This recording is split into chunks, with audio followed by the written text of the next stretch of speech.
down there, you said in, I lived in the Quonset. okay, so you left I left in January of '72. 72, okay. Yeah. So we would have actually bumped into each other that spring of 71, for Yeah. sure. Yeah. It was a good play. I played in alumni games until I was 30. That's cool. See, that's what happened in the spring game, you know, there'd be guys come in from other times, other years and play. Yeah. Well, congratulations for Oh, you. thank you. So what'd you think of Stan? He was a PR man. Yeah, He wasn't on the field much at all. He was out trying to get the dome built. yeah. But he was an alcoholic, and so it was hard to be around him too much. Did you ever know a name, Greg Danskin, Sure. a running back? Remember Skinner? Hmm. Yeah, so, you know, he was supposed to be so highly touted, and he would have been, except he couldn't put up with the way Stan ran things. Yeah. He made Greg seem like he was special, and Greg didn't want to feel special. You know, Skinner wanted to just be one of the guys. So he played in a JV game, and I don't know, ran for 200 and some yards and then quit. I thought that was awesome. Yes. Oh, I apologize, folks. This young man and I are reminiscing about decades ago. I should have been saying at least hi, welcoming to you all. Appreciate you being here.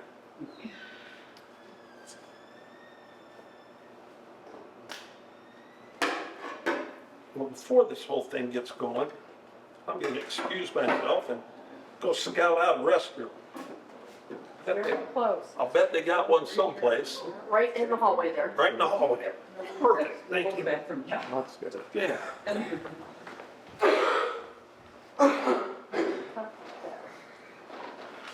Just a reminder to everybody here, like, if you want to enter the win the games book, you can put your name on a piece of paper and we'll draw it there. Even though it's mostly state. Amazon sent us two and they said, we don't want the other one back.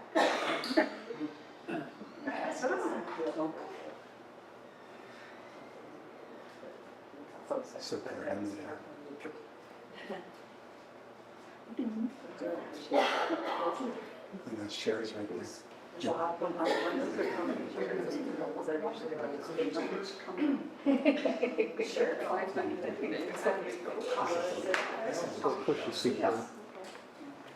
I hate to be right in the front row.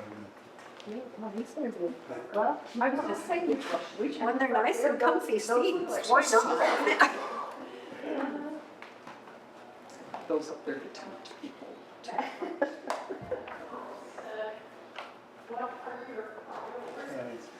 So you see them back to town again. It's like, it's not a program all by itself. I know. I should not need any trips more. I don't know. But Let me get your. Yeah.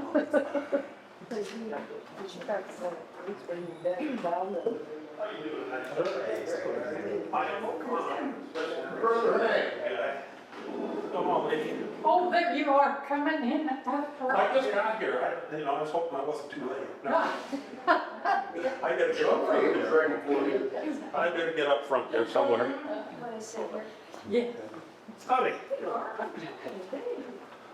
Yeah, there's some of our maps and some newspaper magazine articles up here that you can look at now or later, or ignore them, doesn't matter, you know. You can. I think we're gonna test this. All right, thanks. For my introduction, and I will clip it on you, okay? Okay. You do that, and I ask these people a math question, get their brains working, too. Brains, what? Testing. Yeah, you're a little low. You hear me? You'll understand why here in a bit. Where's your land? We'll leave that on. We'll leave that on. You go in just a minute. Wonder if we could see. Is it working or not? Yes, Okay. and we can turn that off too. What? I wonder, can we? Oh, you sure can. Able to see this better. Yeah, and I'm gonna turn the light off above this too. I just was trying to make it more, oops, sorry. Oh, I didn't see this. I didn't see you doing that. We're very high tech here. Yes, wonderful. Some of it I know how to use, yeah. Pardon me? When did you get the electric ones? I think when the library was built, as far as I know, yeah. I think so. Okay, we'll see what it looks like here with the, usually turn the one, oh, I'm looking at. So before things get going, like I said, I'm gonna ask you a math question. This is the paddle, this is the actual paddle that I used on the trip. One of the reasons you can tell it's a paddle I used on the trip is because how it's worn off there. That's because most of the time I paddle on the right-hand side, and as the day goes on, pretty soon I'm just rubbing it on the gunnel. Like that. But about 1,900 miles. We did it in a little less than 60 days. And we were usually going 8, well, some days 11 hours, but let's say 9 or 10 hours every day. So how many times for the whole summer did I push this paddle against some water? This gentleman said 2 before, he was a little low. I'm low. Everybody just gonna throw out any strange guess? 2,000. 2,000 something? It's gonna be quite low also. I was telling the people videotaping this earlier, I was at one of these talks and there was about a 12-year-old kid in the front. He was watching me when I was doing this, because this is about, you know, the frequency that I would push that. And he came up with how many strokes per minute, and then kept going out, and he said about 650,000. And that he was a little over. Actually, it's only about 580,000 or so, I think, somewhere in there. Which is, you know, actually, it's a high number. It kind of made me tired once I thought about it, but it would have been cool to say you stroked 1 million. But yeah, we were far off from that. All right, just a little math thing. Oh, guess we're close to that.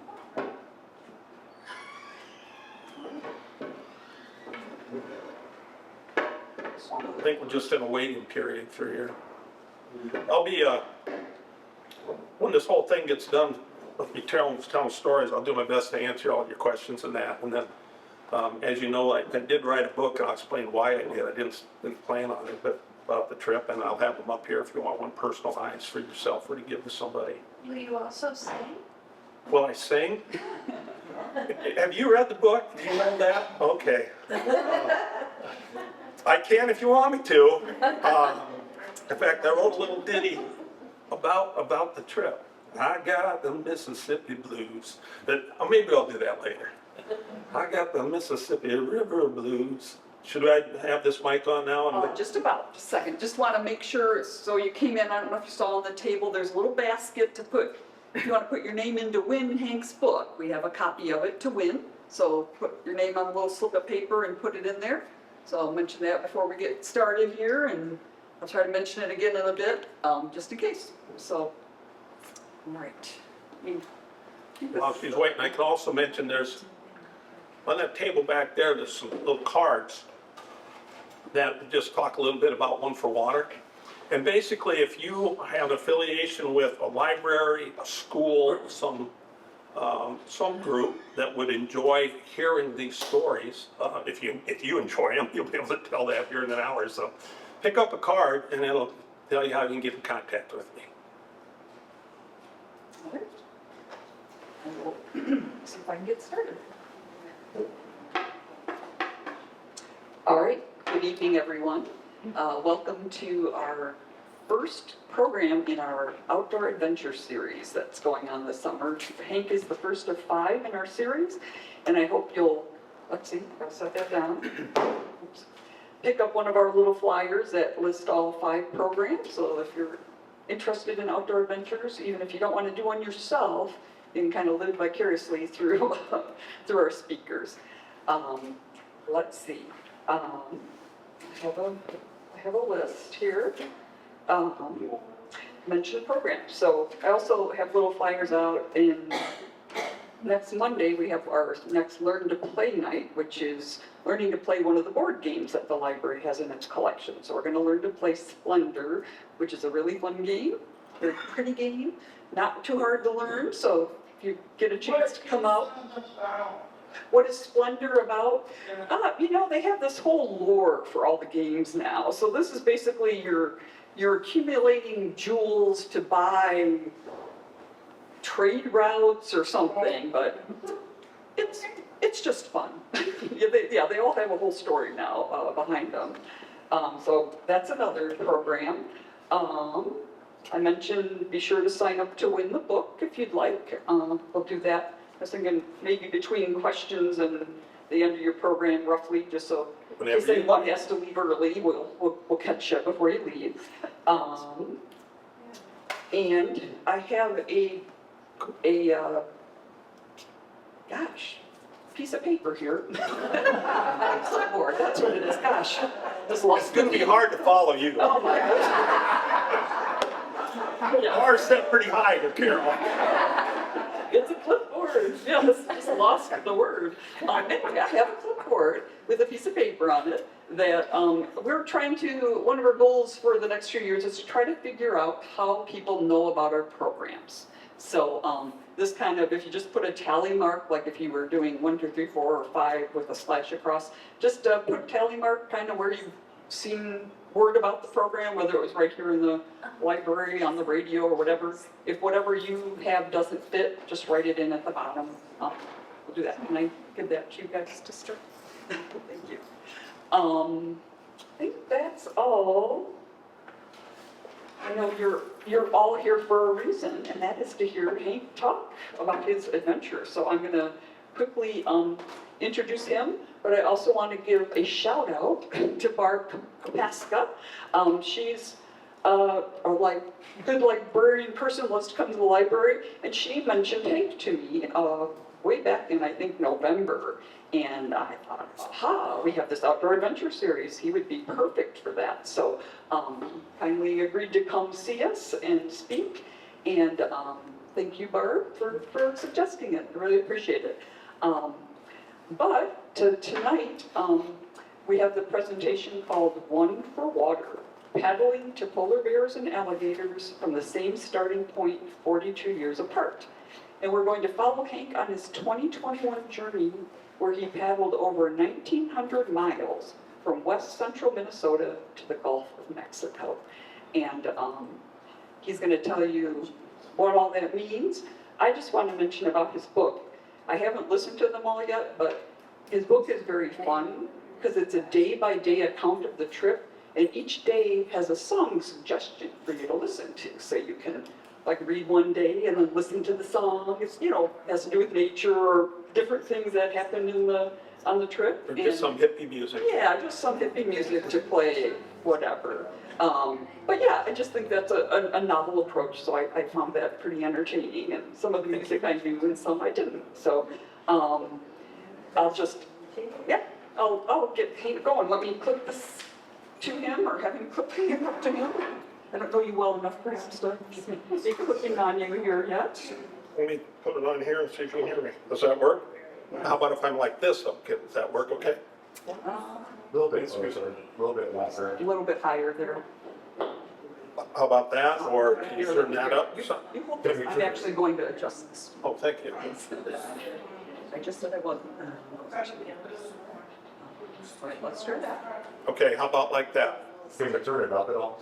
I can turn up this. Yeah. Here, you want to grab your pedal so I don't, wait a minute. And my shirt pocket. All right, give it a try again. How about this? Now, if I turn my head like this or like this, you're still good? It's not too bad. Everybody back there? Put that in your pocket or. Sure. Go ahead. Here. I'm gonna take that home and sell it on eBay. How's that now? Everybody good? Hey, I want to tell you, Is it, oh, you want a little louder? Yep, I can do that. Just a second. Let me get this out of the way. And we'll turn it up a little more. Okay, give it a try. how about now? How about now? It's falling down on what you can call it. Where do I put this so it stays up here? I'm the worst cherry person in this place, so. Oh, one more button, maybe. Button might hold it. But of course, I've got such a muscular neck. We're trying. That's from the 580,000 strokes. How about that? Do I have to keep turning like that, or if I'm up here, you still okay? Yeah. Okay. Hey, let's talk about these pictures up here.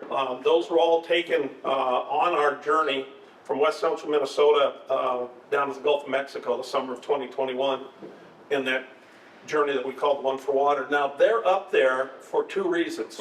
One is to give you something more entertaining, and two is to give you something more interesting to look at than me. while I'm telling you stories. So they're up there for your viewing pleasure, but I'm not going to personalize anyone and say, this is where we are, this is what was going on, this is what was happening. They're just going to scroll, and you'll see them 3 or 4 times as I'm talking up here. With that said, though, at the end, when I'm trying my best to answer any and all questions that you have, and I hope you'll have a bunch of them. Sorry, just that's French, so surprised me. If you see something you're curious about, just say, hey, Hank, what was that about? Okay, we'll go from there. Now, you've probably heard people say that you can't make that stuff up, right? But you can. People do it all the time. It's called lying. But actually, I had something happen a few months ago that really is under the heading of you can't make this stuff up. I was asked to go up to the little town of Hudson, Iowa. I know you'd know where it is. And to give one of these talks. And I thought I did a pretty good job. I had a lot of fun with the people. The lady named Mary that ran the library told me later that she was going to get in contact with the other libraries and other people in the regions because she thought it'd be nice if I'd come up and talk to them. Well, within a day or so, the people at Jessup had contacted me, and within like just 3 or 4 emails, I now had a time and a day all set up to go up and talk to the people at Jessup. So I thought it would be appropriate to thank Mary back at Hudson for doing that, and I sent her out an email that said this: Mary, thank you very much for spreading the word. I've already been in contact with Jessup, and I'm going to go up and speak with them soon. That's what I thought I sent. Later in the afternoon, when I checked and realized that she had replied to that email, I looked in my email, my phone had done an autocorrect, and I said, Mary, thank you very much for spreading the word. I've already been in contact with Jesus, and I'm going up to speak with him soon. Her reply was simply, Hank, you don't charge enough. Okay, well, I thought probably the best way to get an athletic, young, fabulous group like this more immersed in a canoe trip like, wait a minute, let's not use the word immersed in a canoe trip. Engaged in a canoe trip like this would be have you use your imagination and pretend that you float along with me for one day. And I'm going to pick out a particular day. What you're going to do now is look around the room and find a paddling partner, somebody that you'd like to spend the entire day with in the canoe. Pretend the canoes are right out there. You're going to get your partner, you're going to get your canoe. You're going to have some really nice paddles like this, and of course those personal flotation devices, your life jackets. Now you're going to want to strap those on tight because as this day goes on, things get a little festive. The day I'm going to pick out is the 18th day of our journey, and it's the 21st of June of 2021. So it's basically about the longest day, and we all wake up in the little town of Bellevue, and we're going to try to go down to Clinton, or at least to the Lock and Dam just above Clinton. Now that's about 30 to 35 miles, which is what we need to try to do every day, to put that many miles behind us, so that by about the 7th to 10th of August, when my last partner's wife said he had to be home, that we need to be done by then. So we're going to start out at Bellevue. You've got your partner, you got your jacket on, you got a sporty paddle, away we go. We're floating along. And it's a beautiful day. Azure blue skies, there's some of those cotton ball clouds just floating around up there. Little bit of a tailwind, which isn't helping us much, but at least we're not pushing into a headwind. But to do these 30 or 35 miles, you really do have to push against the water, because in that region, because of the series of dams that are put there to back up the water to make the channel deeper, it has to be a 9-foot depth for the barges. Well, basically it slows the river down, so you don't get much current to help you along. So we're going to make those miles, we got to keep pushing. So we're going along. When it gets about noontime, things are going to change. This is kind of a special day for me because I'm going to change partners. I had somebody in the front of that canoe all during this journey, but certainly it wasn't the same person. I ended up with what I call the grade 8. Wonderful people that thought enough about One for Water to dedicate some of their summer to going down that river with me. But on this day, when we get to the little town of Sebula, which is the only town in Iowa that's entirely on an island, we're going to swap out Jared, who's going to go back to where he works in Dubuque, and our friend Kale is going to come all the way from Story City. He's actually a firefighter in Ames. A good friend of mine, half my age, but great friend. He's going to show up and start paddling them too. Another thing that made this day special is that we would have people that would contact me and say, Hank, we really love this One for Water thing, Can we float along with you for a couple of days? And we welcome that. But of course, if I'm in the canoe in the back, we got all this gear, and then we got somebody up front, if they say, can we float along with you, they have to have their own vessel. And on this special day, there's a good friend of ours named Dustin showed up with a shiny new kayak. So now as we're starting back into the river, we've got Dustin in his kayak, Cale and I in the front of this, all you folks in your canoes out over there. And once Cale got settled, I asked him the same question I did pretty much everybody when they first joined me. I said, do you feel safe and do you feel comfortable? And he said, somewhat and for now. And away we go. Now we're floating along, and besides those pretty white clouds that are up there, there were some other white things soaring and circling above us, and those were pelicans. Big, huge, elegant white birds that are they're massive in size. And Cale had fished and canoed with me enough, he knew that I considered pelicans a lucky bird. It's like you're going to have a great day if you see pelicans soaring above you.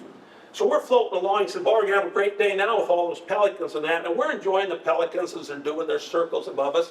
And of course, there's a bunch of them on the river. And as we get too close for their comfort, they take off with a whole bunch of splashing and flapping and stuff. And this repeated itself several times as the day went on. But something was different about one group. We got too close, they all flew away, but one. And we realized that this big elegant pelican, no matter how well he could paddle, he was tangled up in something and he could not fly. So Cale turns to me and he says, Henry, I know you think that pelicans are lucky birds, so don't you think if we could capture this one and help it, it would be like putting a deposit in the bank of good karma. I said, well, let's see if we can catch him. And I tell you what, this bird was very, very lucky because I don't believe with just Cale and I in the canoe, we would have caught up to it because it could really swim. Well, we had Dustin in that new kayak and he headed it off. And now we're paddling hard. We're chasing this bird ahead of us. We keep getting to shallow water, a whole bunch of lily pads close to the western shore. Pretty soon we can see where it's going to be firm ground up there. And about the time my paddle hit the bottom, I yelled, go get him, High Pockets. And Cale jumped out and Dustin jumped out and the two of them were flopping and splashing around. They were able to grab that bird. Now that's timing. And seriously, I can't play on that. That thing's going to scroll all day. Anyhow, that was that bird. And of course they're holding it, but he doesn't know it's getting help. So it is smacking him with that big old beak and those big old wings and stuff. And what we thought was fishing line, there's probably tangled up in it. It wasn't. It was some really thin wire. But Cale had some side cutters and a couple snips here. He ended up with a ball of wire and the bird was free to go. So we've done our good deed.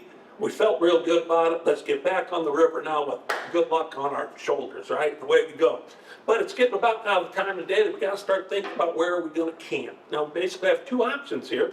One is we can go back past or back through all of those lily pads to get to that western shore and try to find a place that A, looks like a good place to camp, and B, we're allowed to, so somebody doesn't kick us out. Or our other option, if you look down the river, look down there now, you can see that lock and dam.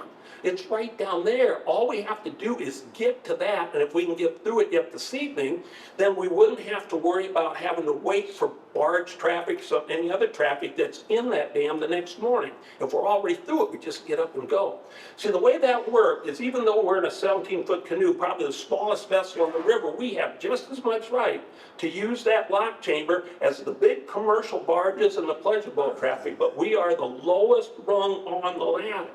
So anybody else that's trying to get through there, we have to wait our turn. Now, ahead of the trip, I purchased this little marine radio, and of course I knew the channel it had to be on, and as we paddle along, because we went through about 27 or 29 of these structures as summer goes on, when we get within range, which is about a quarter and a half a mile, I push the button and to say this. Lock and dam, let's use the one in Clinton, because it's lock and dam number 13. Lockmaster, this is a southbound canoe approaching your facility, over. Of course, now I know he knows we're rookies. Southbound canoe, there is nobody paddling upstream. But of course, that's what I'd said. So now we continue on, and normally, almost every time they would say, we see you out there, we have no traffic, get close and we'll open the gates. Now, of course, we're heading downstream, so how that would work is we get above the upstream gates, they open, we go in, and they close behind us. And then they lower the water in the chamber to the level of the river down below the dam. Those gates open, we go out, on our way, easy peasy mac and cheesy, away we go. That's the way it's supposed to work. And now, as you can see, now we're getting close. Now we're only a half mile from that facility. Pretty soon I'll grab the radio and we'll call them and we'll get through there and look for a place to camp. Now, doggone it, I grew up on a farm in northwest Iowa, and my dad always talked about the weather a lot, as farmers do. He always said, son, a north wind will go down with the sun. Well, we had that little north tailwind, right? But as the sun was getting close to those trees over there, inexplicably and for no reason that we can understand, because there's no storm front, there's still blue skies, winds came out of the north 30 miles an hour, just like that. I mean, within a couple of minutes, we were in waves above my pay grade. We were where we shouldn't be. But we couldn't possibly turn around and go against them to the west. We can't go into them this way. Now, as you look at a lock and dam situation, which we're staring at now, the lock chamber on this one is over on the Illinois side. And then for about a quarter mile on the right-hand side, there's this turbulent, frothy area that almost all the water goes through. It's called the rollers. Now, we refer to it as CD, certain death. We certainly could not go that way. So now we have to try to get to that chamber. Now, we're starting to take in water. Now, that's not good. That's a compounding factor in a canoe. You take in water, you ride lower because you're heavier. So next way you take in more water. It doesn't take long and you're in a world of hurt. So we are in that situation. We don't like it, but we've got to get through it. We've got to keep going. We've got to paddle hard, but we've got to stay just at this right angle to make the safety of that great big concrete wall inside this huge lock chamber. And we turn that corner to take a breath and say we made it. Now we got big troubles. See, I couldn't get off the paddle. I was so concerned with how the canoe was going that I never picked up the radio. And we didn't know there was a barge in there leaving, coming our way. So as soon as we turned the corner, here is Gigantua slowly coming out at us. Now, obviously it's going slowly, but it is not going to stop. It's quite some time. We have to vacate that area immediately. So our only recourse now, of course, is cut right across in front of it. Then turn up that side. Now, you could say we're on the shore, but once again, it's 15-foot high concrete. We can't get off there. Well, we've got to get to these rocks up there. The riprap that they actually put on the bank to keep it from eroding. And we've got to make it to there. Of course, now we're getting slammed into the concrete from the waves. We're about half full of water. But once again, it's comforting to see where you can got to get to, and it's only about 50 yards. And sure enough, of course, we made it. Now, Dustin in his kayak, he was fine. He was bopping around on top of them. He come crashing up to the rocks and gave us a hand. You people in your canoe, you were wonderful. You didn't have any gear with you. You rode higher. You're already up there waving at us. But Cale and I now are half full of water. And he hits those rocks and he jumps out and pulls the canoe up. So now the canoe's like that, which means the entire back half, including me, is floating. Anything things that we need are floating by me. And so I am just throwing stuff up at him, chucking things up there. Of course, Dustin grabs his kayak, throws it up on the rocks, grabs the front of the canoe. It only took a minute or so, and we had 3 wet guys in a howling wind, a kayak, a tipped over canoe, and stuff strewn everywhere. It looked like a debris field from a plane crash. But we were safe, we're okay. And with that, this 4-wheeler comes rolling down this little trail there with the guy from the Corps of Engineers. He goes, "Are you guys okay?" And I said, "Yeah, we are." I said, I apologize if we scared you. We certainly didn't mean to get in that situation, but once we got in it, that's all we could get out of it. You know, we didn't expect that wind to come up. He says, "Yeah, well, we're watching." He says, "You did a good job." He says, "I'm glad you're fine." He said, "Now I got to get back to work, but if you're still right here tomorrow, I'll come back with this vehicle and I'll drag you and your canoe down and you can get back on the river." And I asked him, I said, "Could we just at least get on the other side of all these rocks, a little bit out of the wind to set our tents?" He said, "It's sketchy down there. Go ahead and do that if you'd like." Now he leaves, and about that time, 2 more vehicles show up. One is an older, elegant car, like a Cadillac or a Bonneville, with a young couple in it in their 90s. The guy's name was Herb. I don't know his bride of 65 years, how old she was, but he gets out and goes, "Boy, you guys had quite the time, didn't you? You know, we're going to come out and walk here, but it's a little windy." And about that time, this big new shiny pickup shows up with a young couple in their 20s. And I don't know if they were friend and girlfriend or if they were married. We never got the particulars. But they jump out with fishing poles. The guy, his name was Logan. He's all fired up. He goes, "Yeah, we're going to go fishing." He said, "By golly, it's pretty windy out here, though. Do you guys need any help?" I said, all we can get. And within a couple minutes, because now we have Logan and his girl and the three of us, and we've got a kayak, a canoe, 3 wet guys, all of our gear, bouncing down that trail again to get down below the dam. And we get down there, and if you're camping in a canoe, we found Narnia. I mean, we have, looking over here, we've got nice grass, we've got a picnic table, a restroom facility, a big sign that says no camping. And so we're going along there, and I look up, and here's the same guy that come to check on us from the Corps of Engineers. I go, sir. He goes, yeah. I said, listen, we got 3 little tents. We'll never leave any trash. You'll never know we're here. We'll pick up anything. He goes, you're not supposed to. Go ahead. And I'll bet you 4 or 5 other times on my journey down that river, I'd be at places. In fact, I've got pictures where my tent is sitting here, and right behind it on this huge concrete wall, it says restricted area. But if you ask them and they know that you're not going to do anything goofy and you're just going to be there for the night. In fact, one time I'm in this restricted area. It was kind of loud because the barges come through and you know, lights and shine and stuff. One time I heard, hey, look, there's a tent down there. I was awake at that time, so I could hear that. So our evening just ended up being spectacular, but it got better. As we're setting up our tents, the young couple say, we're gonna run into town, we'll bring you back, a bag full of burgers, and your choice, either malt or a beer. Away they go. Oh, thanks. You know, we're still setting up tents. Here comes Irv with the old car. Beautiful car. He gets out and he goes, I'll tell you what, boys. Says, why don't we top off the evening? I'll go get you a pizza. I said, well, Irv, thank you very much, but you see, these fellas, no, I don't care what they're getting you. They said, you can always eat a pizza tonight or tomorrow morning. I mean, he wasn't going to be denied. And I said, well, Irv, look at us. We will eat anything. The cheaper, the more convenient. No, I'll bring you back a good one. I'm loaded.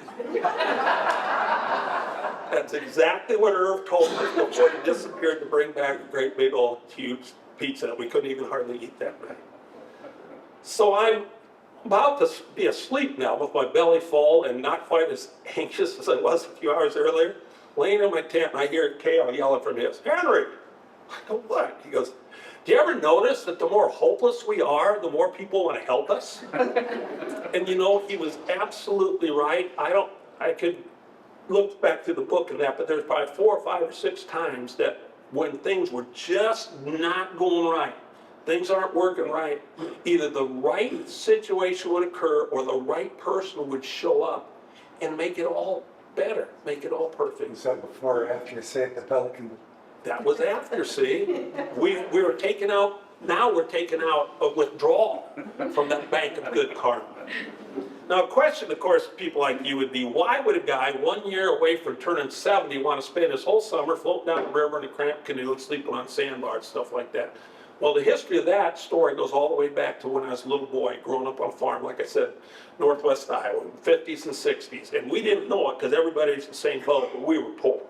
I mean, we didn't have any money to buy anything extra, but we ate like kings because we had cattle, hogs, chickens, we got all of that.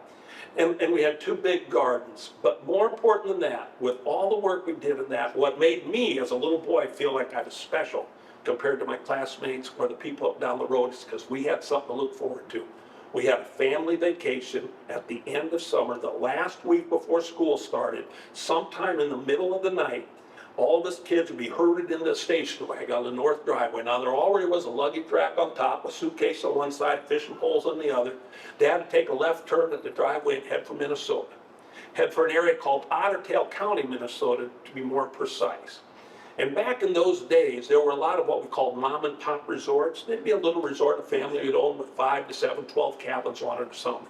And he would be looking for a pristine lake with one of those resorts and what he called a rustic or primitive cabin. Cheap. The cheaper the better.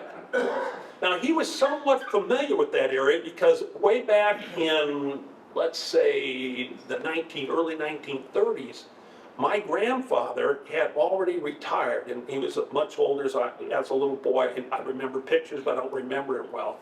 But he had bought a cabin on a lake in Otter Tail County, and so that there were several years that my dad had spent quite some time up there when he was just out of high school. So now he's familiar with the lakes and the fish that were in there, and that's what we were heading for. We'd head for Otter Tail County. Now there would be an old wooden rowboat that would come with the cabin rental, and of course the Rusty Folgers coffee can is rolling down the bottom, because if the rowboat has been out of the water for a while, it shrinks up, and when you put it back in until the seams soak up a little, you have to keep dipping the water out.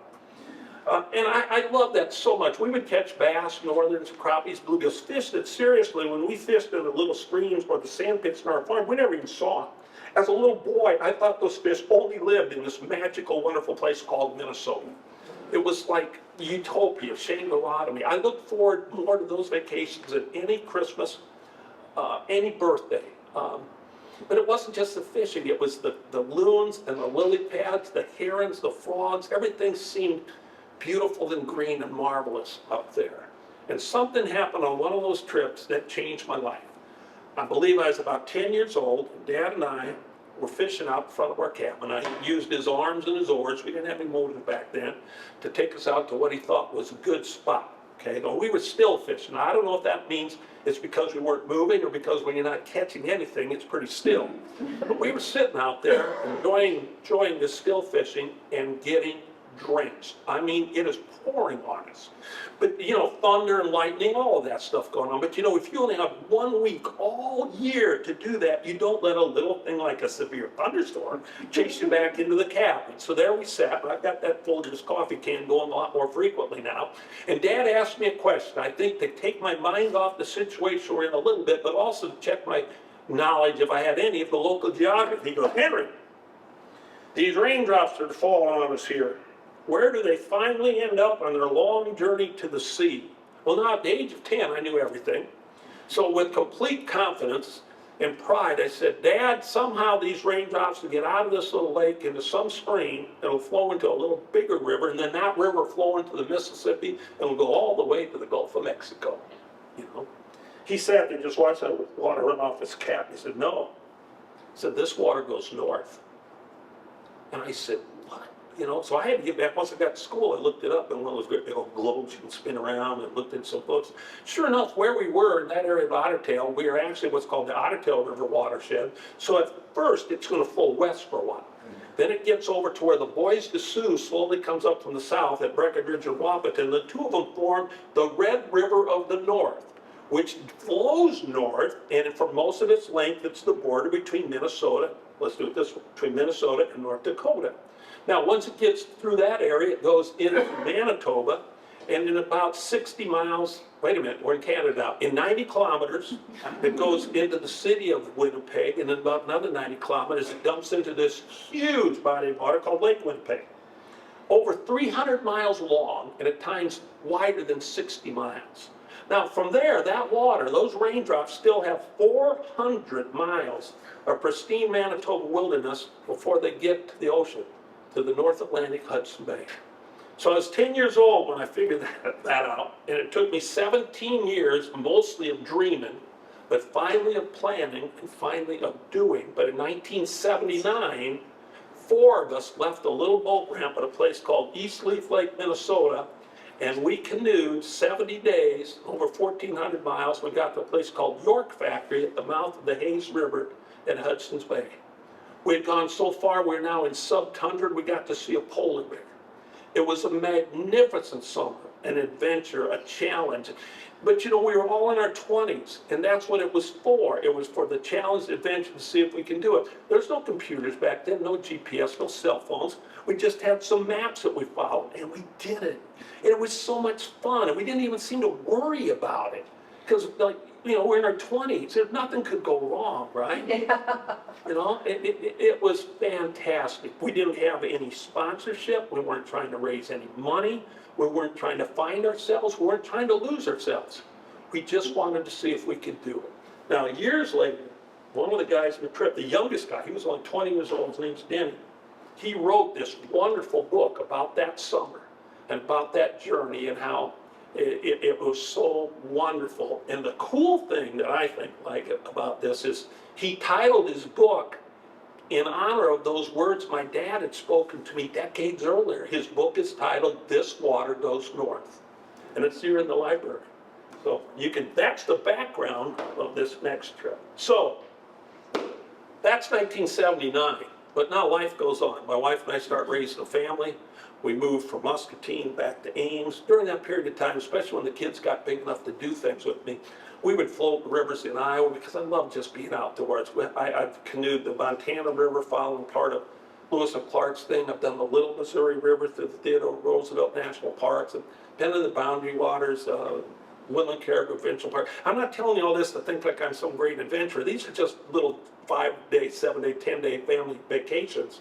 But I always loved going to wonderful places, but it made me feel guilty. Basically, because of that trip that I could do to Hudson Bay and then all these other wonderful places I go to, I always thought that I owed a debt to this wonderful planet or to Mother Earth. You see, I went through college and became a teacher, ended up in the restaurant business, but I've done no research at all. I can tell you about the most wonderful places on this planet, but I don't know how to protect and preserve them. Years ago, I'd read a quote from that old French philosopher Voltaire, and he said a lot of goofy things and cool things, but the one that's really important for all of us, he said, each and every one of us is guilty of the good we did not do. And that's always resonated with me. It's like, how can I somehow figure out a way to pay for this wonderful life out there? Well, now let's go to January of 2020. About 6 weeks before COVID was going to change our lives forever. I'm on an ice fishing trip by myself. I'm driving my pickup up, now left Ames, Iowa. I'm going up the interstate. I'm heading west. I'm getting real close to our cabin. I'm getting real close to where that trip to Hudson Bay started. I'm crossing this little frozen stream called the Leaf River. It comes out of the lake where we started and went to Hudson Bay, only this goes then the other direction. And I had what is called an epiphany, I guess. I mean, I wish I could explain it to you. It almost takes my breath away to even talk about it, but I had hair standing up on the end. It was like the cherubs were singing from the clouds up above, and I knew immediately that I was gonna go the other direction. I was gonna do that from the very same boat ramp that we left 42 years earlier. And I'm gonna go the other direction, but this has got to be my chance to pay that debt back. This has gotta be, I've gotta figure out a way to not do it just for the fun and the challenge. So I called a good friend of mine.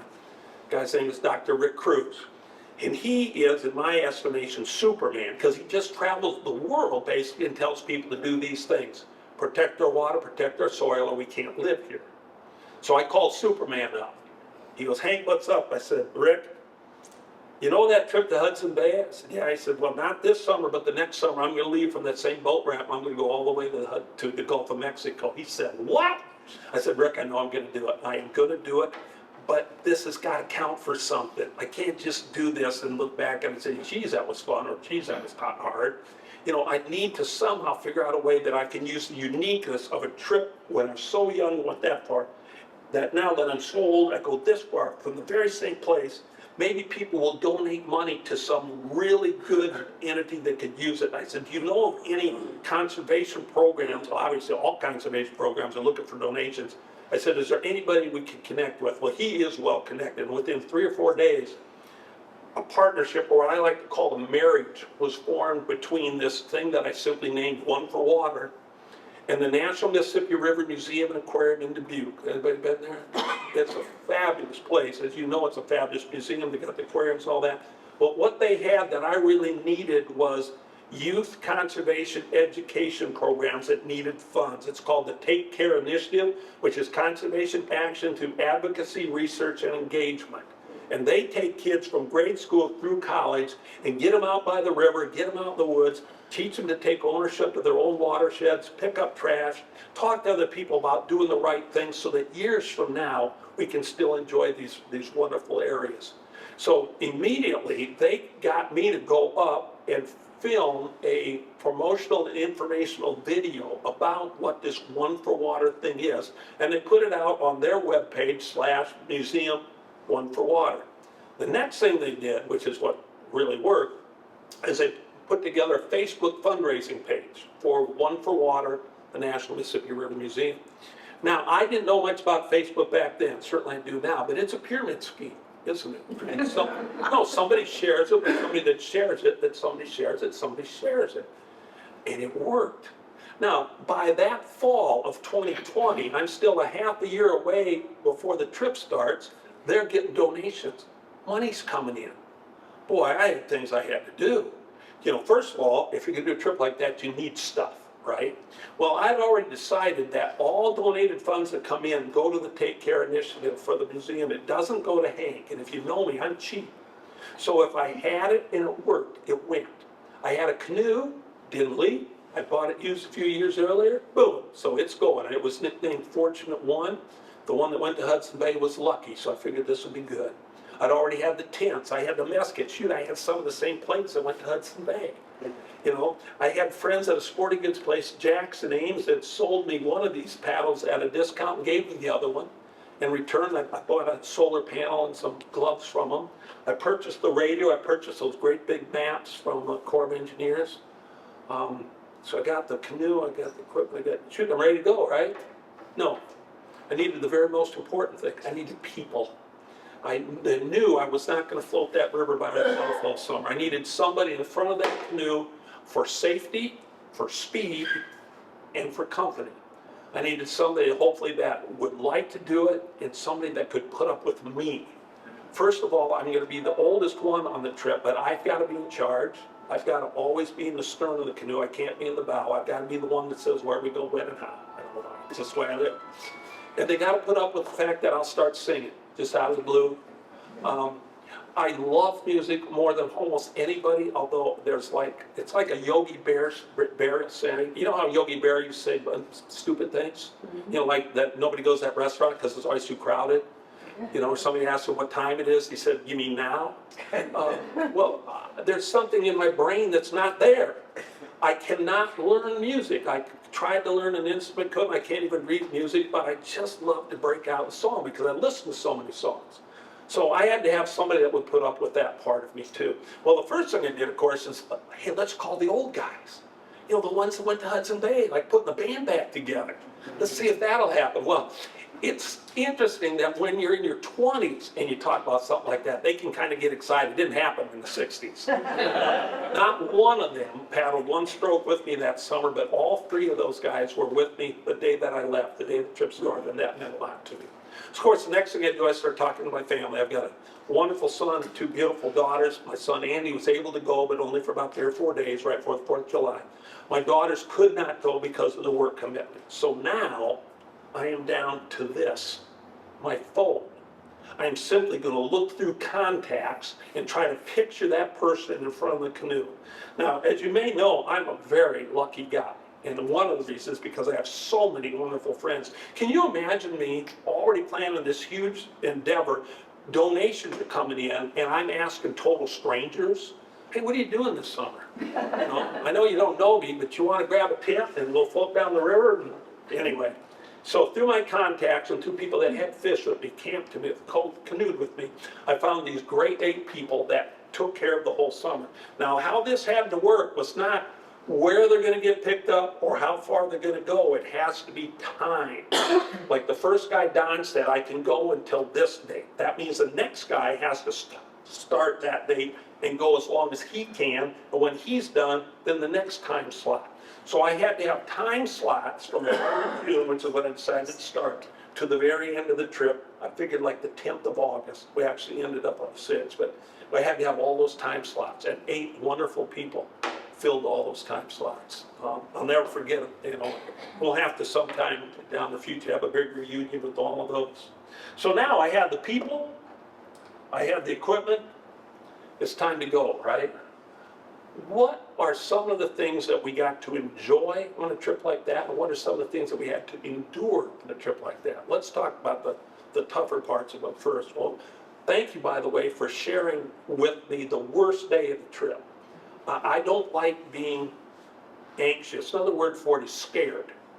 And that was scary for me. In fact, I remember telling Cale when we got done, and we're all fine, even though we're still wet, I said, Cale, that's about as scared as I've ever been in a canoe. And he turned and looked at me and says, geez, if I'd known that's the way it was, I'd have been more scared myself. So I thought, we're fine.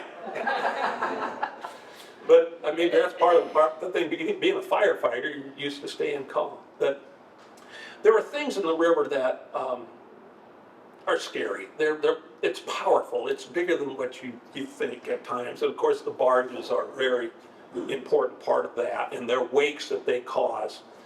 We went by hundreds of them as the summer went on. Sometimes, of course, there'd be one coming and one going, and then we just have to bail if we're in the upper Mississippi where it's not that wide. Later on, the river gets 2.5, 2 miles wide, and you can get out of the way.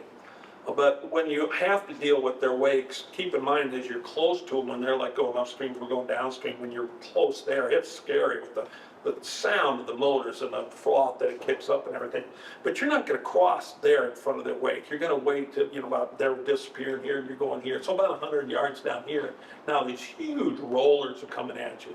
And you simply turn the canoe and go up and down the trough, and then up another one and down the trough. And of course, the whole time you're slowly going downstream.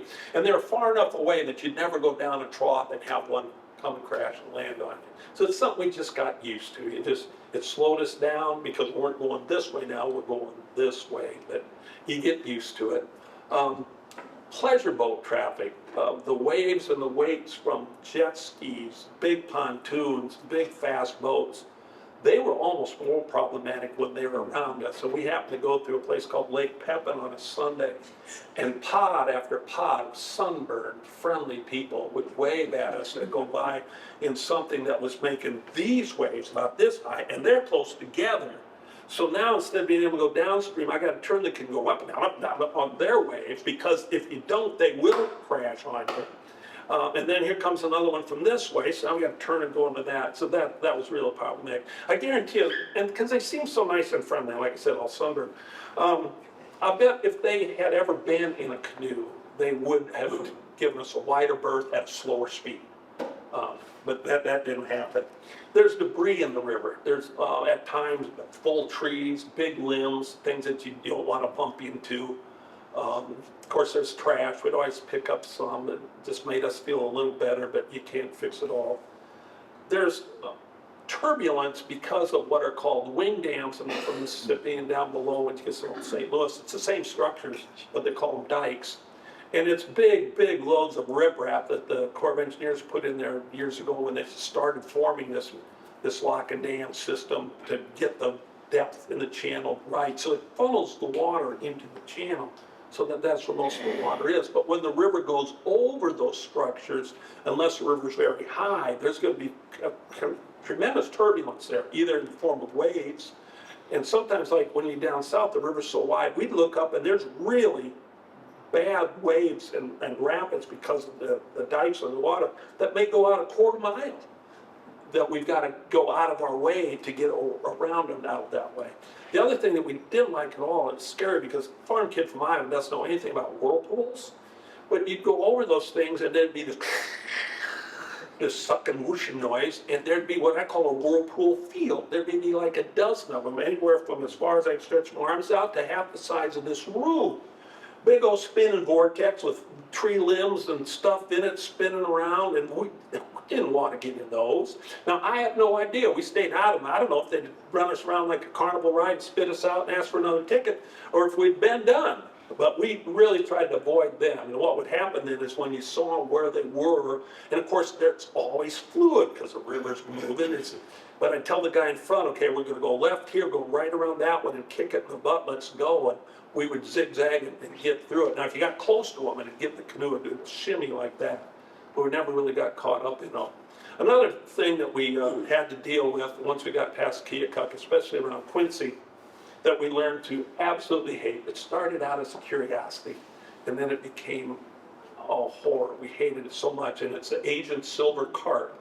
It's an invasive species that are in those waterways. Now, they were brought in this country many, many years ago to help with controlling algae and sewage lagoons down south. Well, the genie got out of the bottle, and these great big silver, ugly, smelly, floppy, stinking, slimy fish are in the rivers down there, and the defense mechanism is to simply jump when they're startled.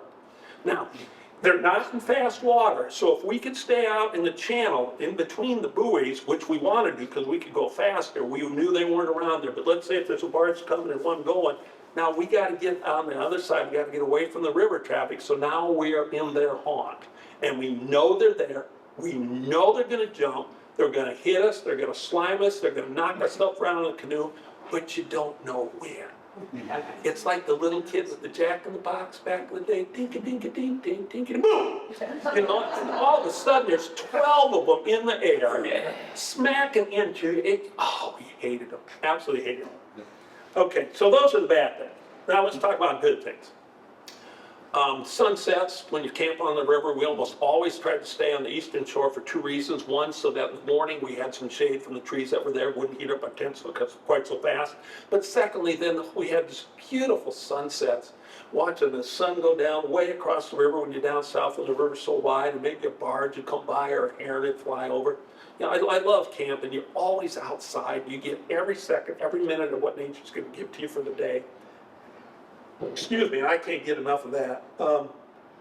And of course the animals, the bird life, a lot of things we saw that we certainly don't see growing up in Iowa. But people say, what's the most interesting animal you met? Well, by far it was humans, it was people.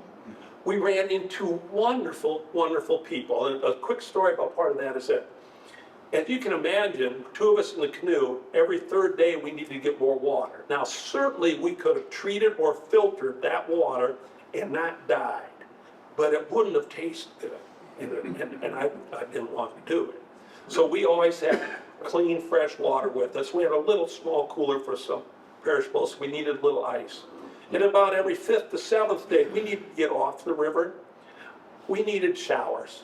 And we needed to do laundry. Now you see some pictures where I'm flopping around, holding the canoe or next to the canoe way down south. I'm trying to cool off. I'm not getting clean. I promised you that. So we had needs as we go down the river.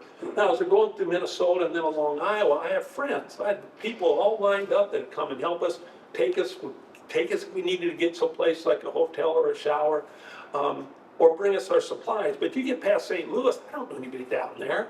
So how did this work? Well, we found out there's a Facebook page, once again Facebook, it's a wonderful group and they call themselves the Mississippi River Angels. And that's what they are, and they help anybody that's going big trips or small trips and they need supplies or resources.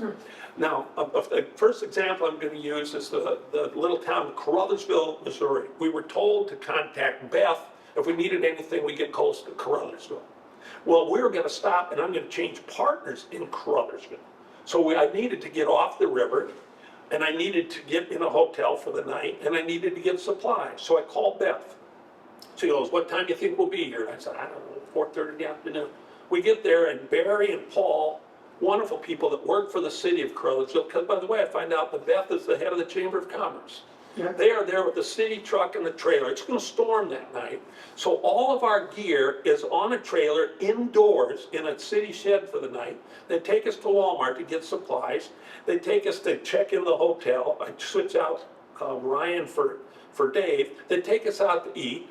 I mean, just marvelous people. That's just one example. Now, she gives me a little slip of paper with the name says Sally and the number on it. She goes, I don't know when you'll need things again, but if you need anything by Osceola, Arkansas, call Sally. Well, Dave's with me now. We've only got about 4 days. Sure enough, I think, God, we're going to get the Osceola tomorrow. We're going to need more water for sure. So I call Sally. When are you going to get here? Oh, I don't know, 2:30 in the afternoon. Oh, my husband and I will stop by. We'll bring whatever you need. So we get there a little early, and we always like to make a good impression, and this helps. But we pull up the boat ramp. So first thing we do is we pick up the trash that was there, as much as we could anyhow. So we're picking trash. Sally and Ralph, her husband, show up. They've got ice cold water. They've got ice cold watermelon. Imagine how good that tasted that day. She's the mayor, and Ralph's the retired judge. We have the hierarchy of Osceola there with us. And they liked our conversation enough, they said, hey, we'll come back for the evening. They bring us a pizza and ice cream. I mean, it was elegant. There's a little gazebo out in a nice meadow there, where that sign that once again says no camping. Not for us. Sally said, go ahead, you know. Then we were helped in Kentucky, in Vicksburg. It was marvelous. The last one I've got to mention, and I have to kind of do this to bless his soul, because I found out through Facebook, unfortunately, last month he passed away. But there's a guy named Danny Majors who helped us on the Chafalaya River down in the swamp outside of Melville, Arkansas. At his compound, you could call it, called Chafalaya Dreamin'. We're talking to him on the phone. He says, well, I'll probably be in town doing something, but if you show up, you need anything, you'll go to the cottage at the right when you go through the gate. That's where you guys will stay.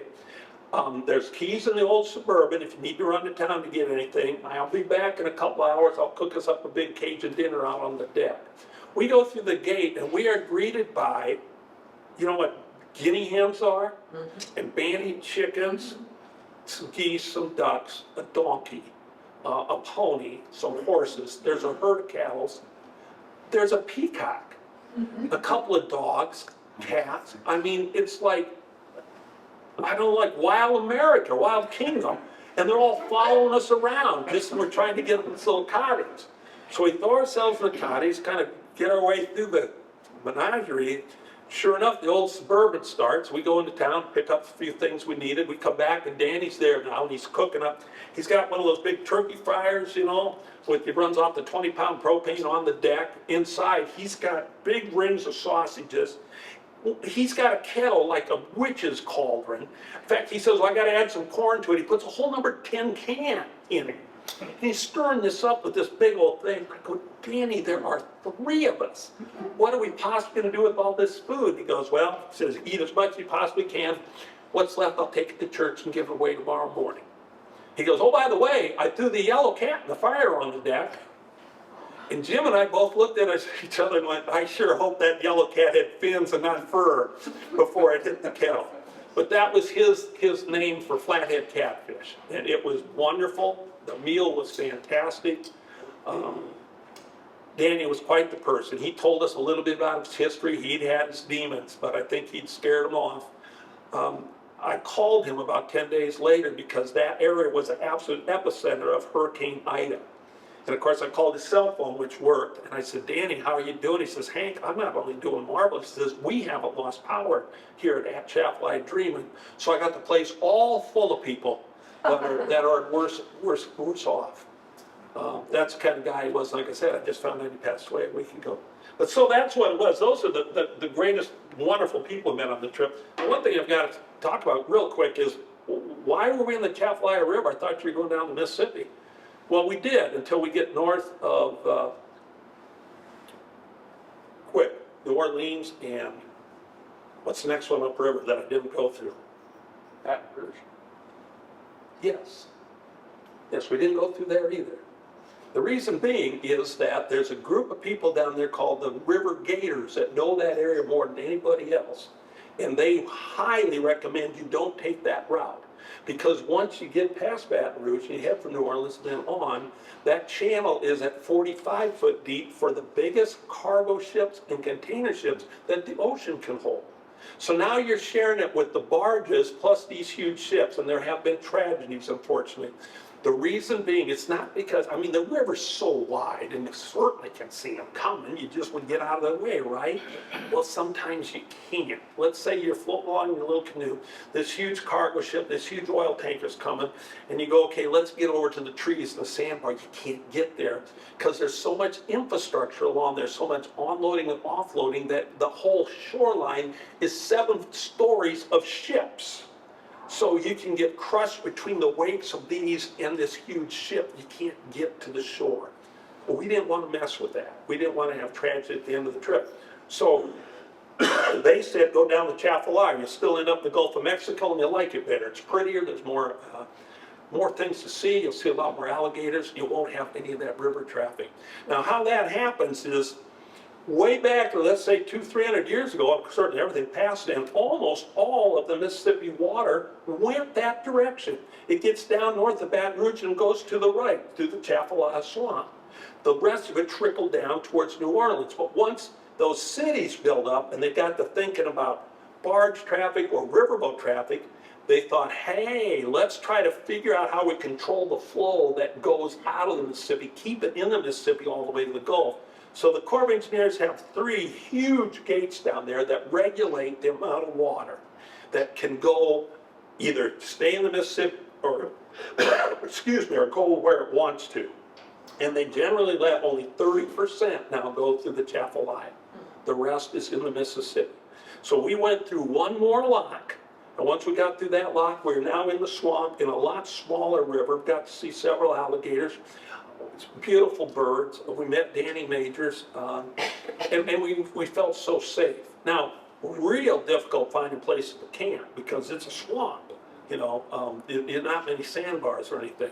But we stayed at Danny's one time, we camped one time, and then we got so close that my brother, who had driven my truck all the way down to Morgan City, Louisiana to pick us up and come back, he texted me, he said, Hank, I'm already down here just seeing the sights and stuff. And I said, you are? I said, well, how close are you to, so I could see a boat ramp on our map. How close to that ramp? He said, I don't know, about 45 miles or so. I said, get another room. So that, he came and picked us up with my truck and put the canoe in and all of our gear, and then we went to the hotel and stayed that night, and then came back to the river to finish the trip. So we didn't have to camp on the sand that much there where there really wasn't much of it. But it was a marvelous, marvelous trip. So, you know, you guys lived with me on the worst day. I'm going to talk, try not to get too emotional, I'll tell you about the best day of the trip. It's the best day of my life, or one of the best days. As we're going along, early on the trip, of course, all this money's funneling back to the National Mississippi River Museum and Aquarium in Dubuque, and I'm going to canoe right by it, right, sometime. So they figure, Hank, we got to throw a big reception. We'll get the news here, the TV, and all this and that. We'll get people with money. We'll see if we can get a lot more donations. What day are you going to be here? Because they want to promote it. Well, I'm north of the Twin Cities yet, thinking, yeah, I don't know for sure what day we're going to get here. We're going to try to go 30 miles at 35. So I told them, I said, you have to give me just a few days to try to figure this out. And they said, well, let us know as soon as possible so we can let people know about it. Well, we got about 5 days out. Don and I did some figuring. I called them and I said, hey, we'll be there by the 18th. We sure hope so. And we worked hard. By golly, that morning we woke up close enough to Dubuque that we knew we were going to make it there. And so I told them, I said, we'll be there, you know, coming there about 2 or 3 in the afternoon. So now we're approaching the Lock and Dam, which is on the north side of Dubuque. So it's before you get to the River Museum. And this time, you know, we got a southbound canoe once again, southbound. But the guy says, okay, we'll let you through. There's no traffic at all coming in when you get close. And I set the radio down. We paddle along a while. Pretty soon the radio crackled. He says, hey, is this that canoe? And I said, yeah, what's up? And he goes, it looks like you have some visitors. Well, I knew my wife was going to come up because the museum was putting us up in a hotel so I could get cleaned up and do the talking that night stuff. And she wanted to be part of it. But when we got there, there's a big, and there'll be a picture up there someplace, maybe just went by. There's a big wooden platform out there for people to walk out and watch the barges go through. In the winter, they love coming out there watching the eagles. And I looked up, and it's absolutely full of friends and family, including a daughter that flown in from Denver, another daughter that had shown up from the Des Moines area. My son was there with the 2 granddaughters. There were more uncles and anyway, and all the grandkids and the kids had signs saying, way to go, Papa. We're so proud of you. Like I said, I'll never forget it. One of the greatest days of my life. But it puts a little pressure on you. You know, you can't have a reception like that, and then when you get, you know, down by Keokuk, say, you know, I'm pretty tired, I think I'll quit. You kind of have to keep the thing going. Now, why did I write a book? When I started that trip, I never ever imagined that I would write this book. I do like to write, although it's harder than you think. I've been fortunate enough to write a few stories that the Iowa DNR's magazine called Iowa Outdoors has published. One of them I'm really proud of is called Rocks in the River, about sentimental canoeing traditions of my family on the Boone River. But I wasn't going to write a book about this trip. But keep in mind, remember that Facebook thing? Well, as we're going along, we ended up with quite a following that would wait for me to post every night where we were, what we'd experienced, who we'd met, what the day was like. Towards the end, we had over 1,600 people waiting for me to do that every day. And it actually changed our trip because I felt so obligated to get those texts out at night on Facebook that as we're going along, we're way down there, you know, someplace like Pittsburgh or something, and I look at my phone, if I didn't have service, we'd say, well, we got to go farther. We got to go someplace where we have enough bars, you know, and so we would, and then we'd get our tent set up, and I'd cook the food, and the guy, whoever's with me, probably go fishing or swimming or whatever, flop around or just relax. And I'd sit there and send all these posts out. And it not only was very entertaining for me, but interesting because as soon as I hit send, it wasn't just that you get a whole bunch of thumbs up or little hearts and stuff. I had questions. I had concerns. I would have dozens of people daily that wanted to know how we're doing, where we were, what was up. And so many people said, Hank, our family is following this adventure. We look forward to what you're going to say every night. We look forward to it. And then those are the people that said, would you please write a book about it so we can relive it? I was doing a book signing a festival in Minnesota just 2 years ago, so it was shortly after. And I had a whole family come up and say, we were one of those that followed you every night and would ask you questions. So it was so cool. So now I've got all sorts of people that would like a book. And I thought, you know, if you know me, like I said, I'm not only cheap, but I'm about easy. So I tell my wife Ann, I said, you know, I've got this little journal that I've written things in every day. And I've got all those posts that I put on Facebook. I could cobble those together and you got a day-to-day journey, you got the trip, bingo bango, it's done. She goes, you know, if you're gonna write a book, make it worthwhile. You know, tell people about the history, tell them about, you know, why you did it. Tell them about the trip up north. Tell them things you think of, opinions, because they're not facts. I'm not a research center. But anyhow, so I put together what I'm real proud of. It's a really neat book that has a day-to-day journey, but it also stops at times. I get out of the canoe and tell you my thoughts on different things like hope, wilderness, wonder, water, trees, things like that, birds. And I'll tell you what, like I said, I'll have them, I can personalize them, sell them here later if you like, but you might want to know what it's like a little bit before you're very interested, so I'm going to read just a little quick part of it. And this is the 50th day of the trip. We were moving fast along the port side of the channel later that morning when a barge heading downstream slowly caught up to us. We were giving it a wide berth, and then around the river when it backed its engines down to an idle. The barge, and I refer to all tows pushing barges as a single barge, even though this one was actually a group of 21 units, was now just floating with the current. The fact that when they caught up to us, they stopped had me confused. Were we in their way? Were they concerned for our safety? So I got the radio out of the small tote, pushed the button, and gave them a call. Hey, tow captain, how's it going? This is a canoe on your port side. Are we keeping you from doing what you need to or going where you want to? Through the static, a friendly voice responded, no, you guys are fine. We see you there, and there's room enough for both of us. I just needed to stop and make a couple of adjustments to handle this corner properly. Dave, who was in front at the time, suggested my next correspondence. That's great, I said. We were just wondering if you needed a tow. For that, we received a wave and a toot on the horn. Watching the huge diesel-powered vessel go by, my mind started to wander, and I was thinking about the river's past and future. When canoes and keelboats were making their way between its shores, what was the Mississippi like? Was it as wide as it is now? And how clear was the water back then? What wildlife and what number drank from it? What will the river and its banks look like a few hundred years from now? I sure hope that in, let's say, 2221, future inhabitants with a bit of wanderlust will be able to enjoy the water, the sandbars, and the trees as we have. A cool thing that popped in my mind was a thought that perhaps if its species was right and its location fortunate, one of the tiny seedlings that I set my tent up by would be a wonderful, massive tree 150 years from now. With that thought, I found myself talking to the small-rooted ones. Good luck, little buddy. We're all pulling for you. Well, that's kind of what the book is like. Like I said, I like it. Oh, but one other thing that somebody mentioned earlier, I have at the end of every day's travel or any segment that I talk about a suggested song. A song that you should get on your phone and listen to because it's a cool song and it probably goes with that day. I'm just going to open this any day. On this day, on day 11, Harvest Moon by Neil Young. Okay, that has some sentimental thing because that's the day I found out that my youngest daughter, Carrie, was going to get married that fall. And that's a day that her and I had discussed about would be one of the songs at her wedding. This next song is Season Sweet Spring by John Denver. Tidal Wave by those there. Anyhow, there's fabulous music in there. And you'll get more out of the book if you just listen to the songs.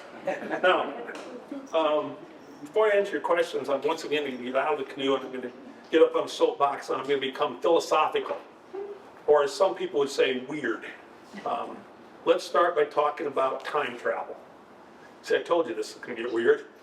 But we have all been interested in, fascinated with time travel ever since H.G. Wells wrote about it. And it seems to me that when we go to the movies and that about it, what we're excited about is the fact that we'd like to be able to go from now back to the past and change some little thing that'll make the future better. Can we go back, past, where we are now, do something to make the future better? Well, we can't. There's no loop yet that we can do that. But what we do have is now. We have the present. We have to think about trying to do something on a daily, monthly, weekly, yearly basis. Do something while we're here, while we can, to make our future better. So that those things that we enjoy, those places that we are so thrilled about will still be there for other people. And that brings up the other problem that we have as a civilization. We don't live long enough. Now, I know we'd all like to say we'd like to live forever, but there's some place on us, we don't know where, but there's an expiration date. And once you get my age, you're getting closer to it, okay? But what if that wasn't true? What if we lived as long as the longest lived trees on our planet? So let's say this, when you're 20 or 30 years old, you know you're gonna live at least 750 years, maybe 1,200, maybe 2,000 years. Okay, how many times have you heard somebody say, and I hope we're probably starting to say it ourselves, well, I ain't gonna worry about that, I'll never live to see it. That won't happen in my lifetime. You see, that gives us an out. Then we don't care. It won't happen in our lifetime, but what if it would? What if you knew you would live to see it? I guarantee if you would, you'd take better care of our home. Because we would be around to see it. I read a book years ago called Arctic Dreams. I hope it's in your library. It's a wonderful book by an author called Barry Lopez. Now what he was doing, he went up to the very far reaches of the Arctic to write down the generational spoken history of the people that lived there. They never wrote anything down. They just told the same stories over and over and over again all the time because it became fact for their kids and their next generations. What he was really interested in was seeing what were the stories like when they had their first interaction with the European explorers centuries ago. That's why he was really up there. But he's a tremendous thinker and conservationist. Some guy asked him one day, he said, Mr. Lopez, what do you think of the history of our planet? He said, well, it's easy to believe we're headed for extinction. We live on a planet with impersonal physical, chemical, and biological laws. And I'm paraphrasing now, but it says, we're bending and breaking. We're using up more than we can use. But then he said, a more engaging view, and the one that we must take is this, that as a civilization, we're smart enough to identify the problems. And we will have the composure to not be intimidated by their complexities.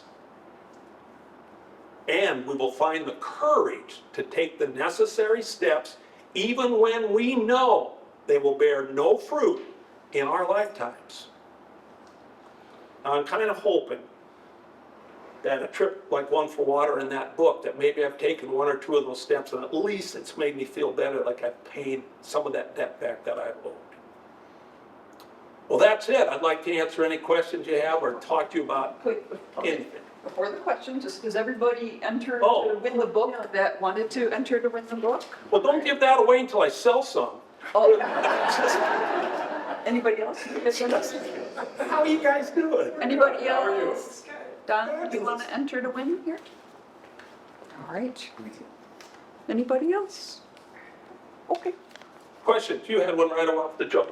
Yeah, I fished the Mississippi a lot, so. Okay. When you're close to St. Louis, Yep. just north of it, Yep. there's the chain of rocks. Yeah, it's just actually on the south end. Were you able to, with the canoe, go through the chain, or did you have to take the lock?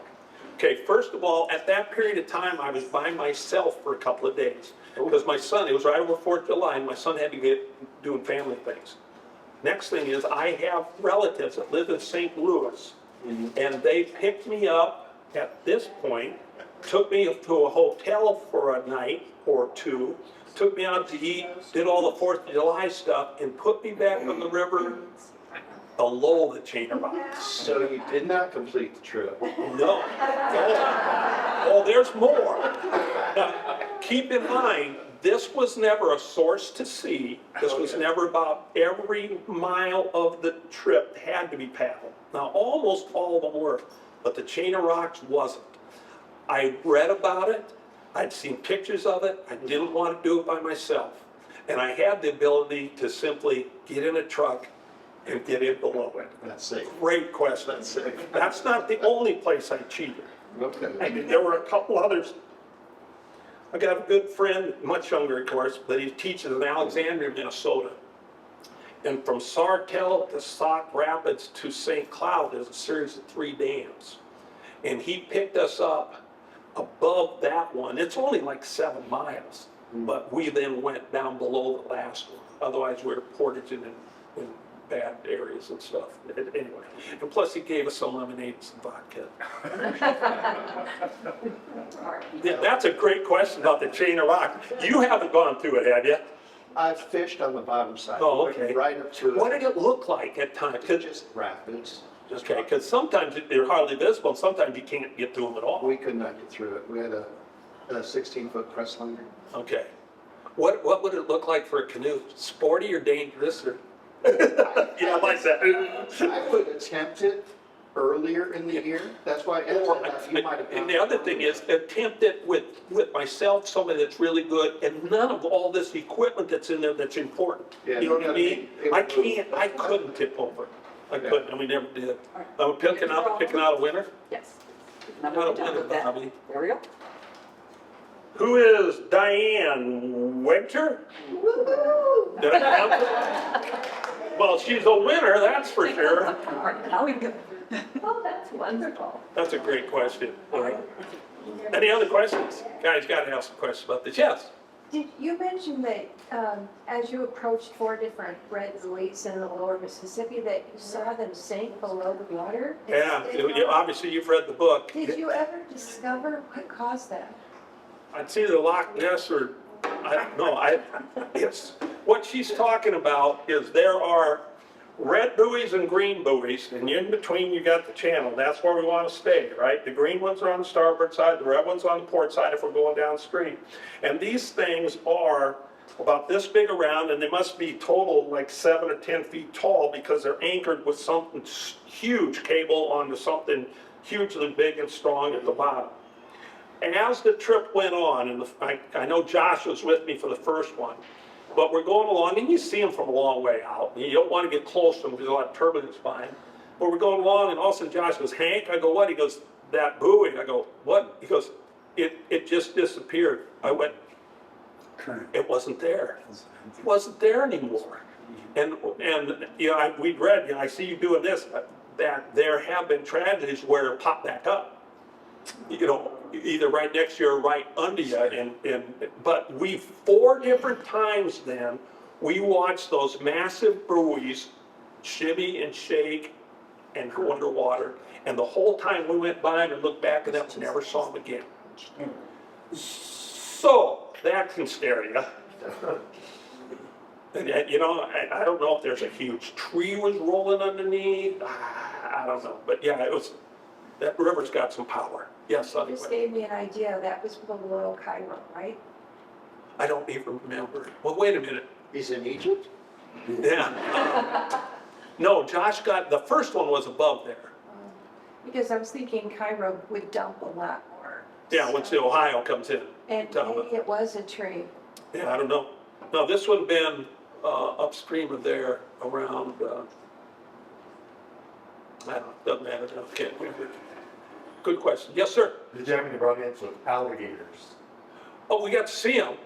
Tell you 2 stories about them. One is, my friend Jim, who's kind of a funny man, was in the front of the canoe with me at this time. We're going through the Chaffalaya River, and it's pouring on us. Most of the time it poured on us down there. And he's paddling along, he's in front, of course, and all of a sudden he says one word. And it wasn't just that he said my birth name, but the way he said it made me look. He goes, Henry. And I looked up, and he stopped paddling. He's just like this. And at the end of his paddle is this alligator head. With those funky eyes that go the wrong way. And it's just staring at it. And we're both just looking at it, and without a splash or a sound, Just sinks. went under, we never saw it again. We did see several others that would just be on the shore, and they'd come splashing in, that kind of thing. And they say don't try to make attention to yourself. Don't invite them to want to come get you or something. But kind of hang on to the canoe and just look around and cool off and then get back out of there. The other story about it is that the same guy would go along one morning down there, and all of a sudden I hear this, and I look up and Jim's going, and I'm thinking, even for Jim, this is odd. You know, he's a goofy guy. And I'm trying to process it. Well, he's almost my age, so sudden onset of dementia, heat stroke, malnutrition. I don't know. I didn't know what he was doing, but I knew this. He was not going to stop until I acknowledged that I saw he was doing it. So, of course, now I'm being entertaining. I let him do this while first I go, hey, Jimmy, what's going on up there, bud? Hank, I feel so sorry for him. I go, what, Jim? He goes, they're alligators. You see, their arms are so short, no matter how hard they try, they can't cover their ears, and they have to listen to your singing.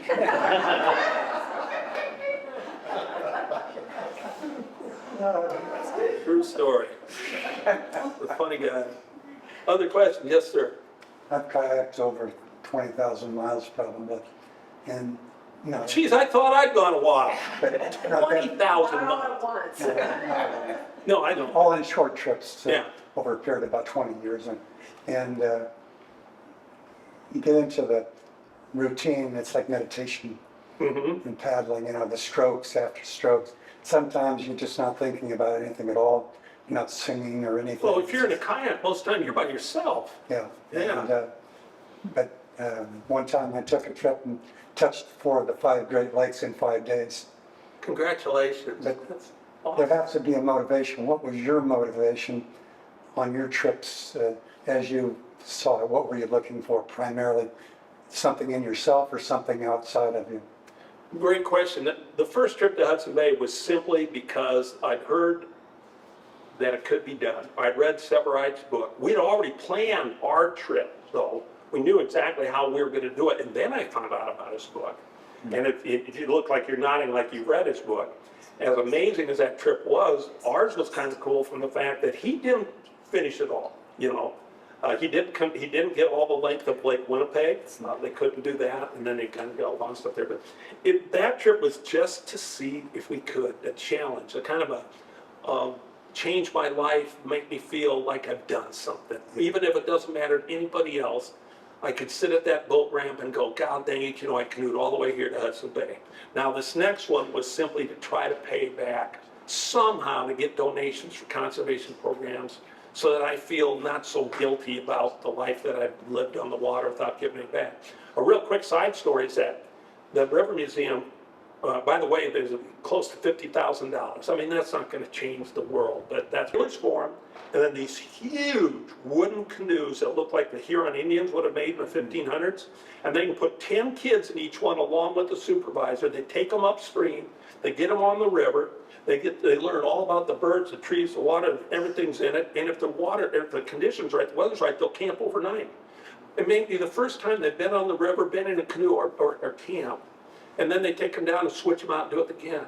So it's kind of cool that through canoeing, that whole stretch, we were able to raise funds for them so that people can canoe.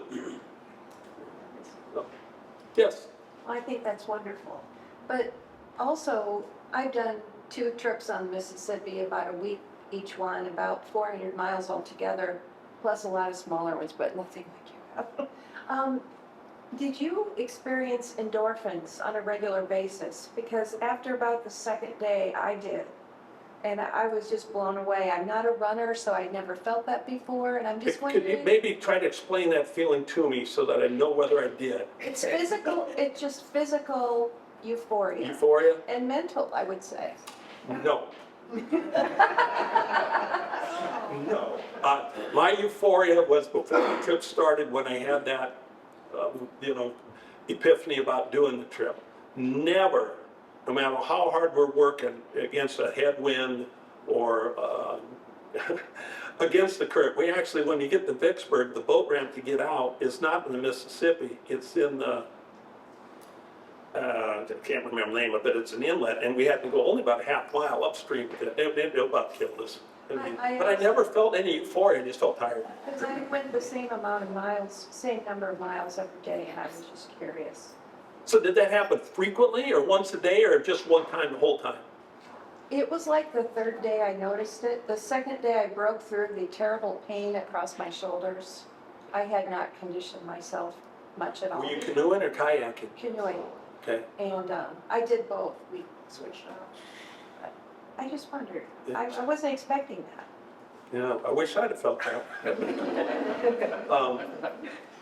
I canoe. Now, I have a kayak or two. In fact, on this trip, you'll see where the pictures are. That's the end of it. But, so maybe they'll loop through. But the very first part of the Leaf River is so small that, and they didn't have bridges where the little gravel roads are. They had culverts.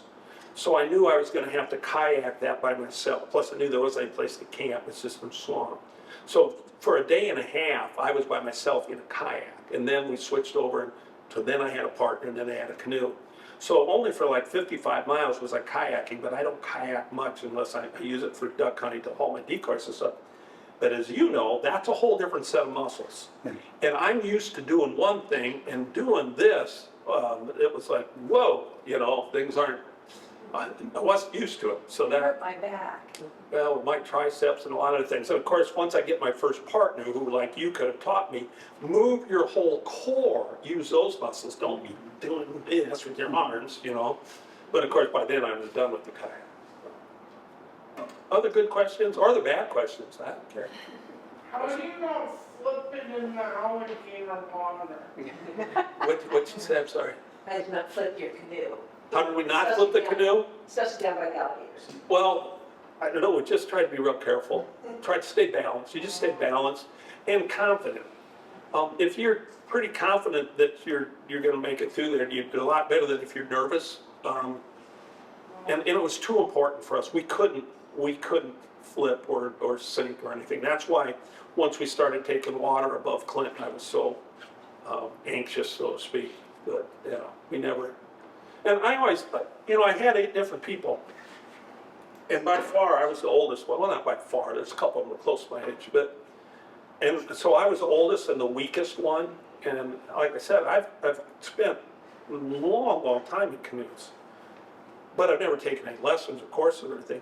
But what I'm getting at is that I was always in the back, and I would be the one, if we had like a whirlpool field or we had some debris or whatever, I'd say, this is our course, this is what we're gonna do. We're gonna go left here, then you can stroke real hard, then we're gonna come around the right around that rock that way. And not once did any one of them turn around and go, you are gotta be kidding me, I ain't doing that.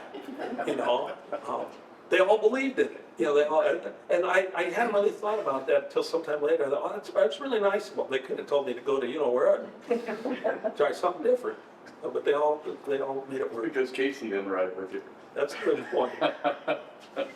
Did you follow the Mississippi speed record? 4 guys that set the record. That happened, well, unless they broke it again, that happened just before we did our trip that year. They got almost to the finish, and barge traffic and waves and wind took them down.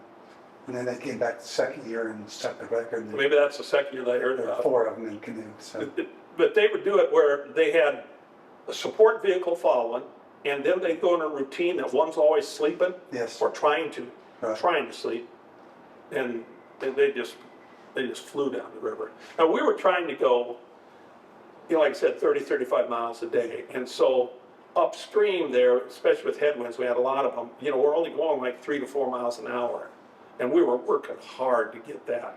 And some of the people that I had up in the upper Mississippi, I wish they could have been with me down at like Memphis and Vicksburg and that, because what I didn't know as a farm boy in Iowa when I got down there is once the river got bigger and bigger, it actually got faster. I would have thought that a small, narrower stream would have flowed faster, but no, this thing was rocking and rolling. In fact, we're down below Memphis, and Dave in front, he's got the deal on his phone. It shows him how fast we could be going. And we were going about 7 to 7.5 miles an hour. And when we weren't paddling, the current was going about 4. And so what worked out really well for us then is it changed our day because we still only needed to go like that 30 to 35 miles. Well, instead of taking a little break and then get back on the river and that, we would go from our breakfast to like 3 in the afternoon, and we'd already gone over 40. We could call it a day, you know, which we did. You know, we were done by then. So, yeah. Yes. Was this a year where the lake, or where the river was high, medium, or low? I'm familiar with the river down around Chester. Around Chester? Yeah, and I've seen the barges go up there. You're and not. they sent more mud up than, I just got to interrupt for a second. Have you seen my book yet at all? no. Okay. Chester, that's- Where Chester is, do you know? Oh, the river doesn't run north and No, south there. no, but what I'm saying is that, you know, a town real close to Chester is Festus. I'm not making this up. And so you can look at a map, and just as if you're back at the old Gunsmokes, you got Chester and Festus. I swear they had to take those names from there.